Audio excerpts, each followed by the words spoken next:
Orang itu nganti cari kesenangan dengan maksiat karena tidak nyaman dengan taat. Sehingga kiai-kiai alim termasuk Bali Maksum, Mbah Mun, bapak saya semuanya itu seneng guyon. Supaya orang itu nyaman dengan kiai, nyaman dengan taat. Sehingga nggak perlu seneng dengan yang maksiat. Tapi sekarang banyak orang membawa Islam itu dengan keras. Saya masih ingat wasiatnya bapak, hak kena ngaji guyon ae, wong bingung mikir utang katanya gitu ya, gitu. Dan Bali Maksum itu masyhur seneng guyon. Bapak saya itu pernah ngajak saya mau ke pondok, santri-santri pas guyon itu kembali, gak sida jong santri lagi guyon. Kayak nopo pak, guyon itu barang mewah, santri itu kadang telat wesel radhi duwe, iso guyon itu luar biasa, makanya jangan diganggu aja gitu. Meskipun resikonya keterusan guyon double kayak tadi. Jadi itu sanad itu, jadi itu sanad yang luar biasa. Jadi sebetulnya guyon tadi ada filosofi yang luar biasa supaya orang itu farah bitaat atau farah bima ahlahu. Sehingga ada ayat qul bi fadlillah wa bi rahmati fa bidzalika falyafrahu. Sehingga orang itu tidak perlu seneng lewat maksiat, hura-hura lewat maksiat. Kita cium tangannya Mbah Maksum sudah seneng, cium tangannya Mbah Ali seneng. Itu santri kalau ketemu Mbah Hamid nyium tangan itu lebih senang ketimbang nyium tangan artis, karena kalau nyium tangan artis astagfirullah kan mesti kita terseksa ya. Tapi kalau nyium tangannya Pak Hamid itu dikenang sepanjang masa. Ini yang harus kita gerakkan fi zamanil akhir. Jadi orang harus terbiasa senang bitaat. Saya itu kalau sudah belajar tafsir misalnya, karena itu sesuatu yang saya tekuni, saya belajar tafsir tidak lazim ya, tidak pakai kitab tafsir terus, tidak, seringnya pakai fikih. Ya karena saya punya guru Mbah Maimun adalah putra Ki Zubair Al-Faqih. Saya punya guru bapak saya sendiri, punya guru-guru wali. Jadi saya ini punya jalur ulama, punya jalur wali. Sehingga kemungkinannya saya itu kalau nggak ulama ya wali, atau gaduh-gaduh nggak jelas itu karena saking banyaknya. Dalam ilmu yang diajarkan Mbah Mun, diajarkan tentu beliau punya sanad ke Said Alawi sampai Rasulullah, atau lewat Mbah Karim, Mbah Hashim juga sampai Rasulullah. Yang jelas gak lewat duta besar karena ini mengkotek itu bahaya kalau sanad lewat apa duta besar.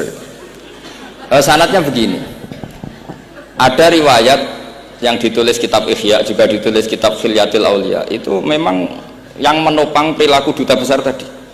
Inna min khiyari umati qauman yadhakuna jahron min saati rahmatillah. Itu dalam kitab Khilyatul Aulia redaksinya malah inna min khiyari umati fi ma nabba'ani al-mala'ul a'la qauman yadhakuna jahran min saati rahmatillah. Jadi termasuk umat-umatku yang pilihan adalah itu komunitas kaum yang kalau guyu itu bukan terbanter itu. Sehingga saya khawatir duta besar tadi ngakak-ngakak gitu apa bagian dari kewaliannya ya gitu. Karena disebut khiyarul ummah, umat pilihan. Meskipun kayaknya enggak juga, tapi ini cerita saja kan. Jadi inna min khiyari ummati fi man nabba'ani al-malul a'la qauman yadhakuna jahran min saati rahmatillah. Lalu saya mikir kenapa itu jadi khiyarul ummah. Bali itu masyhur seneng guyon. Mbah Mun ya masyhur seneng guyon. Bapak saya seneng guyon. Saya dulu itu iskal, ada kaji gitu terkenal agak punya will gitu. Ya agak maksiat agak ceritanya. Ini agak katut juta besar tadi, makanya saya ngomong perempuan. Kaji itu agak ada gosip suka will. Ketika Mbah Mun ketemu bapak saya itu bilang begini, "Lho Nur, bapak saya namanya Rosalim, apa iku ayu kok nganti kaji ku seneng?" "Lho ayu, Mbah." Bahasane tentang ayu, saya dulu iskal kenapa Kiai bakas wong ayu gitu. Tapi setelah saya tambah alim, tambah tahu itu. Sama harus ikrar memang tambah alim, paham itu artinya tambah alim. Akhirnya Mbah Mun cerita gini, nah aku kefikian malah jadi kodaf. Jadi kodaf misalnya gini, Anda terlalu Islam serius, pasti komentarnya gini, kaji kok demenan, kaji kok katut wedoan. Serius tapi akhirnya menabrak satu aturan yang dilarang Allah SWT. Itu kalau kamu menuduh zina jadi kodaf, kalau kamu bilang kaji kok katut wedok jadi suudzon. Maka bahasan yang netral adalah, lo ayu no kok nganti katut ya. Ayu Mbah, iya ya wajar, wong mesti katut wong ayu gitu. Itu filosofi. Jadi di balik guyon itu ada trik untuk menghindari ke fikih atau ke ketentuan fikih yang salah. Yaitu kalau kamu kejebak ekstrim, kaji kok seneng wong ayu, kaji kok demenan, maka berarti Anda qadzaf. Qadzaf itu menuduh orang lain yang enggak jelas apa buktinya. Maka guyon ini satu-satunya cara menghindari kesalahan yang lebih fatal. Sehingga di sini dibutuhkan kemampuan seni mengelola agama supaya agama ini tetap ceria. Saya berkali-kali cerita kalau ngaji, Imam Syafi'i itu kalau ditanya, diberitahu orang yang nyium tangan jenengan, yang di depan jenengan itu hormat, itu di luar ngerasani jenengan, bully jenengan. Jawabnya Imam Syafi'i itu tertawa-tawa. Baguslah, berarti saya wibawa, di depan saya buktinya tidak berani. Kata. Jadi enteng saja, dijawab enteng saja. Baguslah, berarti saya wibawa, nyatanya di depan saya tidak berani.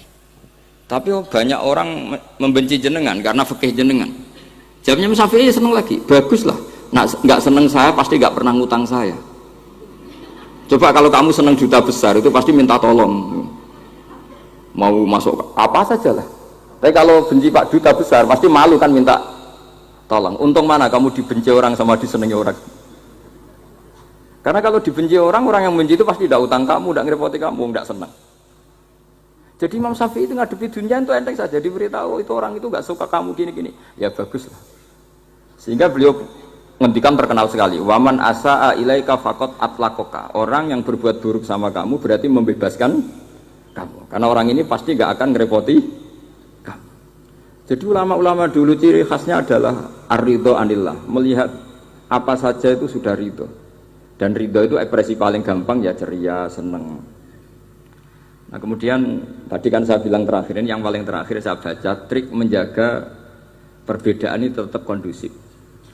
Saya neliti kitab Bali Maksum sampai khatam, termasuk kitab yang saya letakkan di kamar khusus itu diantaranya ada kitabnya Bali Maksum, Naduman Sulam Taufiknya Mbah Hamid yang karangan orang-orang Indonesia. Tentu terbanyak ya kitabnya Mbah Mun, Mbah Zubair. Bahkan saya masih punya catatan tangan tulisannya Basim Asyari karena beliau pernah nyurati buyut saya ketika khatam Sahih Muslim yang keluarga Kudus. Terus banyak lah saya punya, termasuk saya punya tulisan tangannya Kiai Fakih Mas Gumambang, gurunya Mbah Zubair. Saya memang dokumenter kitab, sehingga saya maaf sekali kalau pidato umum itu memang saya tidak keahlian saya. Karena itu harus dobes, itu tidak keahlian ulama, dobes itu tidak keahlian ulama. Ini saya baca singkat, tapi semoga ini barokah karena ini kholnya Bali Maksum. Semua mubalek tadi pakai catatannya sendiri, jadi itu ngekholi dirinya sendiri. Ini saya pakai orisinal kitabnya Bali Maksum. Jadi saya mungkin penceramah terbaik karena sesuai konteksnya itu. Nah ini enggak. Ini kholnya Bali Maksum cerita syairnya sendiri tentang rokok lagi. Bolot lagi. Yes. Ya semoga diampuni oleh Allah Subhanahu wa taala. Ini ngendikane beliau tentang meminimalkan konflik. Ini saya baca di bab Al-Mithalul Awal. Jawazu hibati thawabil qiraah wa shadaqah lil mayyit wa wusuli thawabil qiraah wa a'malil birril mayyit. Kita berkeyakinan bahwa yasinan, tahlilan itu sampai ke mayit. Itu boleh kita hadiahkan dan sampai ke mayit. Kata Bali Maksum, wa wa min masailil furu' al khilafiyah. Fala yajuzu bi sya'nihi itharatul fitan wal jidal wal ingkar. Alal qail wal amili bihi wala alal mukhalif. Ini dari awal masalah khilafiyah. Sehingga agak perlu jadi konflik yang berkelanjutan, baik kita menuntut yang melakukan itu atau menuntut yang menentang itu. Karena dari awal ini masalah furu'iyah. Sing nglakoni nggih monggo, sing nentang nggih napa? Monggo. Selama ini kan kita yang melakukan memaksa orang lain menerima, yang menentang memaksa orang lain menghentikan. Ini tidak fair kata Bali. Kata beliau itu gak fair. Wala yang bagi ayako abenahuma malah yang bagi wukuuhu benal akhwaini muslimaini. Kata beliau, wala ingkana lil mani'i mustanadun, fa inna li ghairihi mustanadan kadzalik. Kalau yang melarang tahlilan, melarang yasinan dikirimkan ke mayit itu punya mustanad, punya sanad. Yang bagi yang membolehkan juga punya sanad. Kalau ada kiai yang kalau pidato nangis itu sanadnya banyak dan benar. Tapi yang uraan kayak Pak Duta Besar juga banyak. Semuanya ada sanad. Jadi kata beliau sederhana saja, kalau al-mani'un, orang yang menolak itu punya sanad, kita yang membolehkan juga punya sanad. Tapi kata beliau dengan enteng, dengan ceria, ini masalah furu'iyah. Enggak perlu jadi itsaratul fitan wal jidal wal khisam. Kata beliau enggak perlu jadi perdebatan. Makanya pesan saya sama santri-santri kerap ya, sebetulnya masalah kita ini tercerabut dari ilmu. Coba dari awal Anda katakan yang tidak kunut itu Abu Hanifah, yang kunut itu Imam Syafi'i, maka melihat orang tidak kunut itu keren karena Al-Hanafi, pengikut mazhab Hanafi. Yang kunut juga keren karena pengikut mazhab Syafi'i. Tapi kita tidak, di zaman akhir kunut dan tidak kunut ini jadi politik identitas. Sehingga yang nggak kunut itu Muhammadiyah misalnya, yang kunut itu NU. Mana ada Basim Asy'ari sebagai mujaddid atau mujtahid yang mengharuskan kunut, atau Mbah Ahmad Dahlan yang melarang apa? Kunut. Wong dua beliau sama-sama pernah ngaji Syekh Khotib Minangkabau, pernah ngaji Mbah Mahfud ketika di Mekah. Jadi cobalah ilmu itu diperkuat sehingga kita mengatakan kunut adalah sunat menurut Imam Syafi'i, tidak sunat menurut mazhab Abu Hanifah. Sehingga enak sekali karena kita berdasar ilmu. Menyangkut sawabul qiraah atau sawabu amalil khairi, apakah sampai ke mayat apa enggak, ini kata beliau, kata Mbah Ali Maksum, beliau justru menukil Ibnu Taimiyah yang notabene sering dipakai dalil para orang-orang sana. Saya tidak tahu itu orang sana, itu Pak Duta itu yang tahu itu. Itu kalau ini mirip kitab Said Muhammad. Jadi Said Muhammad itu kalau istidlal sering pakai Ibnu Taimiyah karena itu yang dipakai mereka. Tapi ternyata Ibnu Taimiyah, qala Ibnu Taimiyah innal mayyit yantafi'u bi qiraatil Qur'an kama yantafi'u bil ibadah al maliyah minas shadaqah wa nahwiha. Terus pokoknya fi kitabir ruh afdalu ma yuhda ilal mayyit as-shadaqah wal istighfar wa du'a lahu wal hajju anhu. Artinya gini, kita sekarang ini tidak pernah kayak Bali Maksum pakai dalil jawazu ihda lil mayyit itu berdasar Ibnu Taimiyah dan Ibnul Qayyim. Kita seakan-akan Ibnu Taimiyah itu orang yang pasti melarang itu. Sehingga kita itu terus mengatakan sing nyunatno tahlilan ku sapa? Mbah Hasyim atau Mbah Fakih atau siapalah. Meskipun riwayat ini mukhtalifah dari Mbah Hasyim. Pertanyaannya adalah terus kesannya yang membolehkan itu hanya kiai lokal itu, kiai nasional itu. Padahal zaman Bali sudah mengajarkan kita yang membolehkan ihda'u a'malil khairi ilal mayyit, yang membolehkan hadiah Yasin, Fatihah, tahlil ke mayit itu adalah orang sekaliber Ibnu Taimiyah dan Ibnul Qayyim. Sehingga dengan kita pakai ilmiah yang diterapkan Bali Maksum, kita ini merasa orang keren, orang global, orang yang keren dah. Karena guru-guru kita Bali Maksum, Mbah Hamid biasa mentahlili, Mbah Munawir semua mentahlili guru-gurunya. Di level ulama global ada Ibnu Taimiyah dan Ibnul Qayyim. Tapi karena kita tidak baca, seakan-akan tahlilan itu hanya tradisi lokal yang tidak di ACC, tidak disetujui ulama kelas internasional. Padahal di sini jelas diceritakan Ibnu Taimiyah berpendapat qiraatul Quran yang dihadiahkan ke mayit atau tahlil itu boleh. Jadi ini sangat penting supaya orang itu pakai tradisi ilmu. Saya pernah ngaji sama Mbak Mun, diberitahu kalaupun Rasulullah pernah kunut sekali, biasanya perdebatan kan, oke, Rasulullah pernah kunut tapi ahyanan. Pertanyaannya adalah setiap Nabi pernah melakukan sesuatu itu akan menjadi sunnatan mutaba'ah apa enggak? Tentu jawabannya iya. Nabi meskipun melakukan kunut andekan hanya sekali, tapi karena pernah dilakukan Nabi, maka kebaikan ini akan menjadi sunnatan muttaba, sunat yang harus kita ikuti terus atau boleh kita ikuti terus. Jadi nggak boleh misalnya Rasulullah itu puasa Senin Kemis juga ahyanan, tidak selalu. Rasulullah itu tofa rokiban juga ahyanan, bukan selalu. Tapi apa saja yang pernah dilakukan Nabi maka berstatus itu akan sunat ila yaumil qiyamah. Sehingga nggak bisa misalnya di hadis itu ahyanan, kemudian kamu beristidlal ini boleh dilakukan hanya ahyanan karena Nabi juga melakukan hanya ahyanan. Tidak bisa seperti itu. Sekali Nabi pernah melakukan itu dan tidak dibatalkan lewat nasah mansuh, maka kesunatan itu ila yaumil qiyamah. Sehingga Imam Syafi'i cara berpikir meskipun Nabi kunut ahyanan, kalaupun itu ahyanan tentu kunut itu akan sunat ila yaumil qiyamah. Bagi yang tidak mensunatkan monggo, itu ada Abu Hanifah. Makanya kata Mbah Maksum, kata Mbah Ali Maksum di sini diberi muqaddimah, wa wa min masailil furu' al khilafiyah fala yajuzu bi sya'nihi itharatul fitan wal jidal wal ingkar alal qail wal amili bih wala alal mukhalif.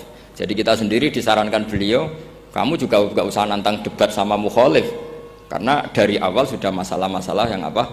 Khilafiyah. Lalu terakhir pilihan-pilihan, terus kemudian tetap memancing polemik. Saya mau cerita lucu di Ihya. Ihya yang katanya kitab sakral itu ya punya sisi lucu, sisi unik. Nabi Musa sebagai Nabi Bani Israel itu sering digugat karena orang Israel itu tukang debat. Terus Nabi Musa minta ijazah, ya Allah saya kasih ijazah seperti tadi. Beliau minta ijazah Mbah Mun tadi.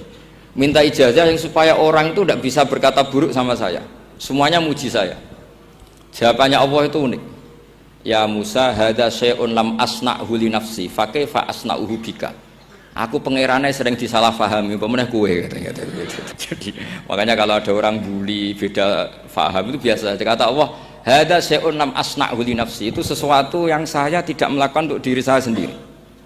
Kata Allah, saya ini Tuhan, yang mengatakan saya punya anak ya banyak, yang anggap saya bakhil ya banyak, yang salah paham dengan saya banyak, padahal saya ini Tuhan. Kalau saya mau tak bungkam semua itu saja tidak saya lakukan. Apa mana kita terima Nabi. Makanya ini semoga ini saya gojlok Pak Duta Besar jadi pahala beliau. Karena diantara pahala itu disebabkan digojlok orang. Jadi kalau beliau tadi gojlok saya, sekarang tak balas, kayaknya pasti menang saya karena beliau sudah tidak bisa ke panggung lagi. Yang jelas saya kagum, ya saya puji betul Gus Zofur ketika dari awal memberi gelar Ad-Dobosi tadi ternyata betul. Tapi saya pastikan itu ada sanadnya, yaitu inna min khiyari ummati fima nabba'ani al-malul a'la qauman yadhakuna jarran min saati rahmatillah. Jadi diantara umat Allah yang pilihan adalah umatku yang kalau umatnya Rasulullah tentu yang kalau terbanter-banter karena min saati rahmatillah. Saya bayangkan kalau saya di rumah dikasih makan gratis, dikasih minum gratis, kemudian di rumah itu saya merengut saja, itu kan kurang syukur. Wes ora bayar kok merengut gitu. Sama kita pakai buminya Allah, pakai airnya Allah, pakai oksigennya Allah. Modal guyu ya ora gelemen merengut wae itu. Itu kalau Allah tersinggung pasti Allah ngendikan falyatul probban siwa iwal yakhruj min tahti ardi wasama. Silahkan mencari Tuhan selain saya kata Allah dan keluarlah dari langit saya, dari bumi saya, daripada diusir pangeran wis ning donya ceria wae, guyu-guyu wae, sementing aja dhewean apa guyu wis ngoten mawon. Wassalamualaikum warahmatullahi wabarakatuh. Dimohon untuk sekalian